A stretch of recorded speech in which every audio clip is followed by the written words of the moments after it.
Fala pessoal, sejam todos muito bem-vindos a mais um vídeo aqui no canal. Então, quero trazer um conhecimento interessante aqui para vocês, baseando-me num livro muito interessante que eu estou lendo, que é o segundo livro da trilogia do Jacob Wasserman. O segundo livro é o Etzel van der Geist, é este livro aqui, certo? Eu li o primeiro, que se chama O Processo Maurícios, e que livro! Cara, que final! Qualquer dia desses eu venho aqui para fazer um vídeo específico sobre o Processo Maurícios, né? Tem muita coisa interessante ali. É um livro da categoria romance, né? E na verdade eu não quero falar do livro especificamente, eu quero falar sobre algo que eu captei aqui no livro, que tem tudo a ver com a psicologia feminina. Eu atendo muitas mulheres em psicoterapia e talvez essa explicação aqui vai ser muito interessante para que vocês possam se autoconhecer, tá bom? Principalmente as mulheres que estão assistindo aqui este vídeo, tá bom? Então, antes da gente continuar, já se inscreve no canal, ativa as notificações para que você não perca nenhum vídeo. A maioria das pessoas que assistem os meus vídeos não são inscritas no canal, eu fico puto com isso. Então, por favor, se inscreva, dá essa moral aqui pro canal, tá certo? E já deixa o seu like para que o YouTube entenda que esse vídeo é relevante e divulgue para milhares de pessoas, tá certo? Então, vamos lá. A primeira parte do livro fala sobre um paciente chamado Irlen, que está doente, fez uma viagem para outro país e acabou adquirindo, né, essa doença.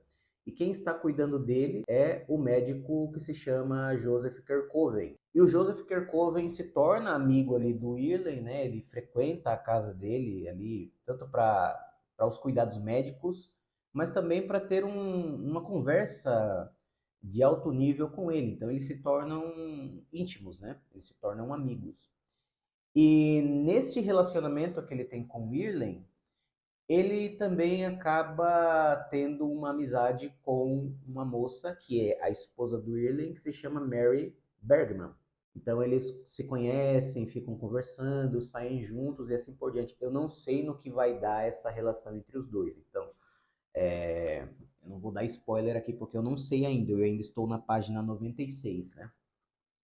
Então ele começa a ter essa relação de amizade com a Mary. Só que o Joseph Kerkoven tem uma esposa que se chama Nina Kerkoven. É uma moça muito simples, de espírito simples, né? Não é nenhuma intelectual. É uma mulher dona de casa, que se dedica, né, aos afazeres do lar e assim por diante, né? E não passa pela cabeça dela que o Joseph Kerkoven está traindo. Mas só que ela fica sabendo sobre esta amizade do Joseph Kerkoven com a Mary Bergman. E aí ela começa a ter uma certa desconfiança de que o Joseph Kerkoven está traindo. Então, dentro dessa perspectiva, acontece algo muito interessante nessa obra do que é intitulada Etzel van der Geist, né? E eu quero ler aqui para vocês, tá bom? O próprio autor, o Jacob Wasserman, diz o seguinte para o leitor: vejo-o menear a cabeça, leitor. Vejo-o taxar de absurda a atitude de Nina, que, como mulher sensata, deveria ter falado abertamente a seu marido e criticá-la por permitir que uma simples informação fortuita lance a inquietação em seu espírito antes de procurar certificar-se de sua veracidade. Então, veja bem, existe um momento aqui na obra em que a Nina fica sabendo desta amizade do Joseph Kerkoven com a Mary, certo? Aí ele explica aqui o seguinte, olha, não se sabe como ela ficou sabendo. Não sabe se foi um amigo, foi algum parente que contou para ela, só sei que ela ficou sabendo dessa amizade dele com a Mary. Então, o que que acontece? O Jacob Wasserman diz que para o leitor vai surgir aquela dúvida, bom, por que que a Mary, não, por que que a Nina não vai conversar com o Kerkoven para entender o que está acontecendo. Porque ao longo do romance a gente percebe que ela fica numa crise existencial. Ela fica pensando se ele está traindo ela, se ele já perdeu o desejo por ela. O Kerkoven também tem comportamentos em que coloca ela de escanteio. Então, de certa forma, a gente observa que alguma coisa está acontecendo, mas a Nina não chega até ele para contar, né, o que está acontecendo com ela e o que ela está presumindo daquela relação entre o Joseph Kerkoven e a Mary Bergman, né? Mas veja bem, o meu objetivo não é explicar a obra inteira para vocês. Se vocês quiserem ler a obra, sugiro que comprem, leiam o Processo Maurícios, depois leiam esse segundo livro, que é uma continuação da jornada do Edson Andergeist, que foi o personagem principal da primeira obra, tá certo? O que eu quero explicar para vocês? Que a atitude feminina, muitas das vezes não, na maioria das vezes ela é presumível. Por quê? Porque é quase natural da mulher não falar as coisas no exato momento em que elas acontecem. Isso acontece muito e tem uma explicação psicológica para isso, certo? Veja bem, eu já expliquei aqui em diversos vídeos e eu vou repetir isso novamente. A mulher tem mais medo do mundo. A mulher é o sexo frágil, certo? Por mais que algumas feministas não concordem com isso, mas isso é um dado da realidade. A mulher é mais frágil, sim, em comparação com o homem, perfeito? É óbvio que a mulher tem força em outros aspectos, nos aspectos da virtude, da moral, do instinto de proteção, tudo isso na mulher é considerado como uma força psicológica, certo? Mas a força física você encontra mais no homem, perfeito? Então, dentro dessa perspectiva, o que vai acontecer? Por conta da mulher ser o sexo frágil com relação ao aspecto físico, a mulher vai ter mais medo do mundo. Tá? Eu aqui repetindo mais uma vez isso, certo? A mulher tem mais medo do mundo. Então, dentro dessa perspectiva, as reações que a mulher tem diante do mundo, ela mostra um aspecto de autodefesa. Então, tudo que a mulher vai fazer tem o intuito de se autoproteger, certo? Por quê? Porque a mulher em si, para conseguir alguma coisa, ela não vai fazer como o homem, porque o homem, para conseguir alguma coisa, o homem precisa conquistar, ou seja, o homem precisa de peito aberto, né? Se colocar diante de dificuldades, se colocar diante de circunstâncias, muitas das vezes contrárias ao seu próprio desejo, para conquistar alguma coisa, certo? Então o homem, de certa forma, ele tem menos medo do mundo, porque fisicamente ele tem condições melhores para poder sobreviver em ambientes hostis. Por que você acha que só homens vão para a guerra? Ou seja, só os homens vão para a guerra no sentido de pegarem armas e lutar e assim por diante. É óbvio que mulheres vão para a guerra, mas é para ser enfermeira, para ser médica, para ser dentista ou qualquer outra profissão que não exija um esforço físico, certo? Então, dentro dessa perspectiva, o homem tem menos medo do mundo e por isso as reações deles serão de conquista, tá bom? Já o da mulher, por conta dela ter este medo do mundo, a mulher ela precisa seduzir para conseguir alguma coisa. E quando eu falo de sedução, eu não estou falando aqui de sensualidade, certo? Eu estou falando de sedução no aspecto psicológico do termo.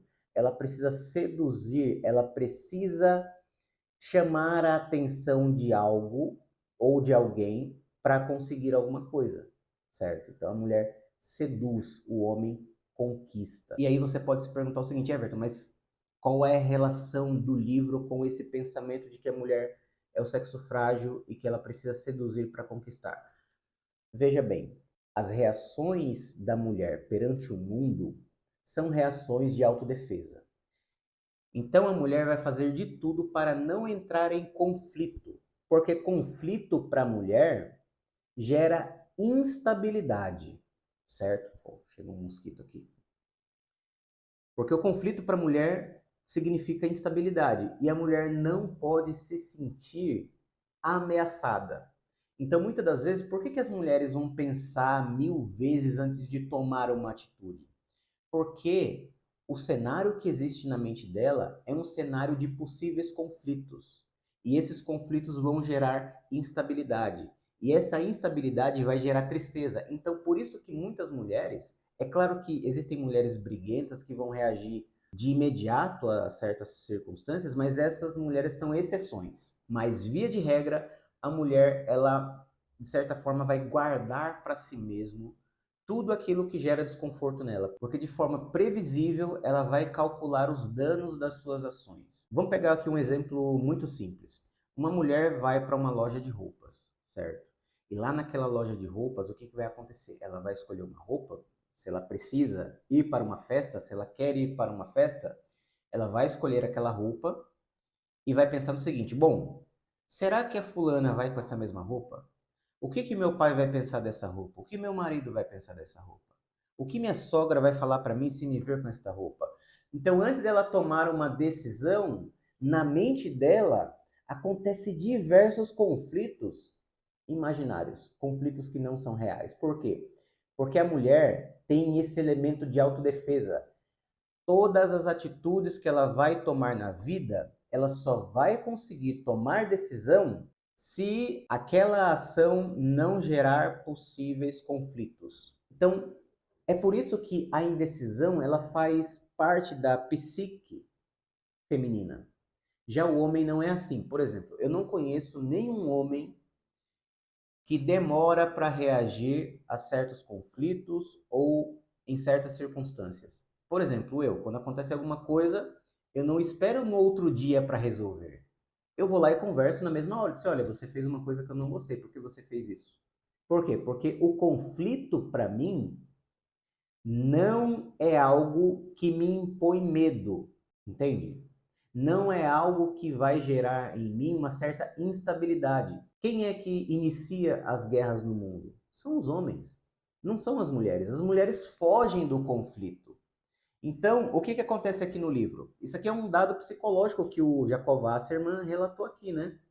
Bom, por que que ela não foi falar com o marido para tirar satisfação? Porque ela estava com medo do conflito. Porque conflito para as mulheres gera instabilidade. Para os homens, não. A instabilidade faz parte da atuação do masculino.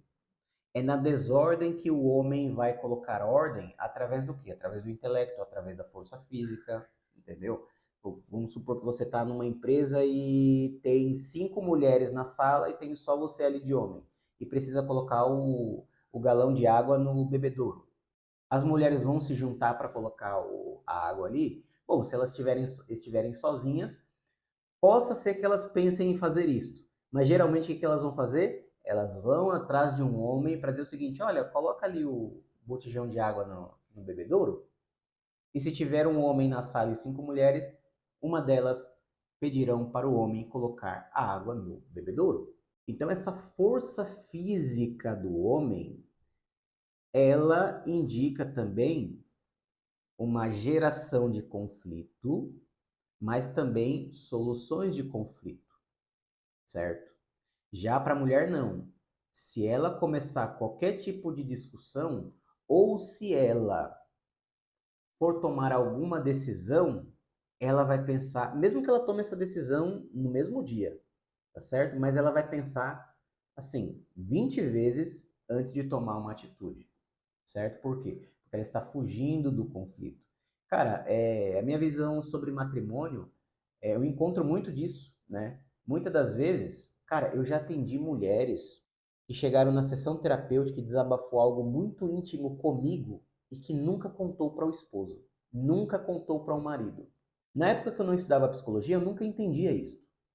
Eu disse, por que que as mulheres, e isso dentro da minha experiência de vida, né? Eu disse, por que que as mulheres não contam coisas que vão colocar a integridade dela em risco?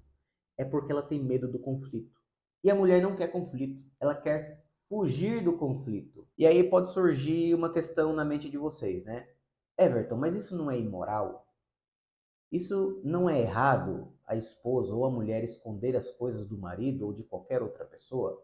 Veja bem, eu não estou dizendo que isto é errado. Por quê? Porque você esconder algo íntimo de você ou alguma coisa que possa denegrir a tua imagem ou que possa gerar um conflito que coloque você em risco, é justo que você esconda. Por exemplo, você está no período né? E aí você tá lá na sua casa, tranquila, e você esconde o judeu na sua casa, né? Chega lá um soldado da SS e pergunta para você, olha, fulano de tal está aí?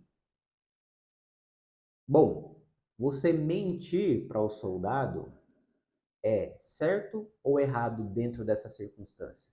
Porque veja bem, se você disser para ele o seguinte: bom, a família está aqui, a família de judeus estão aqui. Se você disser isso para o soldado, você vai levar aquela família para o campo de concentração ou para uma câmara de gás. Agora, quando você mente, você diz assim: não, eles não estão aqui. O que você está fazendo? Você está mentindo porque você quer preservar a vida daquela família. Então, isso vai depender muito da circunstância. Então, dentro dessa perspectiva, a minha resposta com relação ao personagem, à personagem Nina Kerkoven, é o seguinte: bom, talvez no livro aqui ela vá conversar com o marido, perguntar o que está acontecendo e assim por diante. Mas essa dúvida, essa tensão que existe na personalidade dela é algo natural do sexo feminino. Entende? Por quê? Porque ela está pensando em possíveis cenários de conflito.